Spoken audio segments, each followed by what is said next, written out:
Dans cette vidéo, il est question des sonatas and interludes de John Cage. Je t'explique l'essentiel sur l'œuvre et sur le compositeur.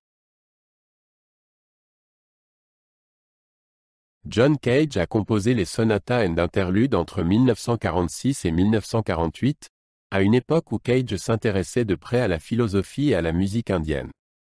Il était particulièrement fasciné par l'idée du rasa, les 9 états émotionnels fondamentaux de l'esthétique indienne.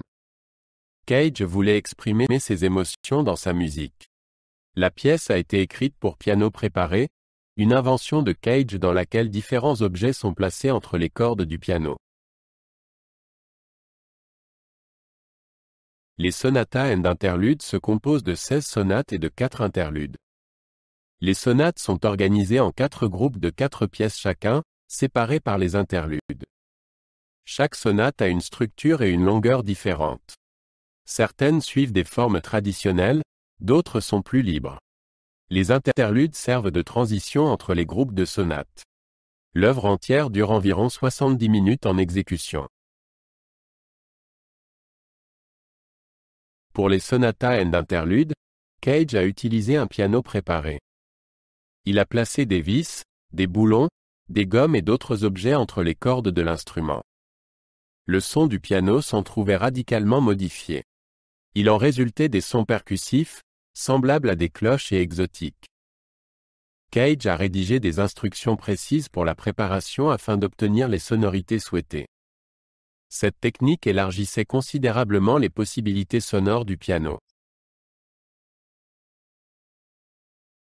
La philosophie indienne a joué un rôle important dans la composition des sonatas and interludes. Cage a essayé de représenter musicalement les 9 rasas ou états d'âme. Ceux-ci comprennent des émotions telles que l'amour, la gaieté, la colère, la tristesse et la peur. Cage a attribué à chaque morceau des états d'âme spécifiques. Il s'efforçait de transmettre ces émotions par le son, le rythme et la structure. Les sonatas and interludes se distinguent par un langage musical unique. Cage utilisait des structures rythmiques complexes et des combinaisons sonores inhabituelles. La musique sonne souvent de manière méditative et hypnotique. Cage expérimentait avec le silence et les bruits comme éléments musicaux. Il utilisait également des opérations aléatoires dans la composition, une technique qu'il a développée par la suite. La première représentation complète des sonatas and interludes a eu lieu le 12 janvier 1949 au Carnegie Hall dans la carrière de Cage. Maro Agemian a joué l'œuvre une reconnaissance internationale et la représentation a été bien accueillie par les critiques et le public. Elle a démontré la capacité de Cage à traduire en musique les idées philosophiques complexes. L'œuvre a établi Cage comme un interlude ont également influencé les œuvres ultérieures de Cage.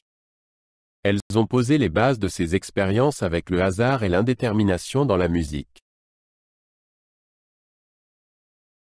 Les sonatas and interludes ont eu une grande influence sur le développement de la musique contemporaine. Elles ont inspiré de nombreux compositeurs à expérimenter de nouveaux timbres et de nouvelles préparations instrumentales. L'œuvre a contribué à repousser les limites de ce qui était considéré comme de la musique. Elle a également influencé le développement de la musique expérimentale et électronique. Aujourd'hui encore, les sonatas and interludes sont régulièrement joués. La préparation du piano présente des défis particuliers. Les pianistes doivent suivre les instructions précises de Cage afin de produire les bonnes sonorités.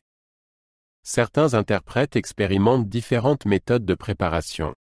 L'œuvre est souvent jouée dans des concerts de musique contemporaine et fait partie du répertoire de nombreux ensembles de musique nouvelle.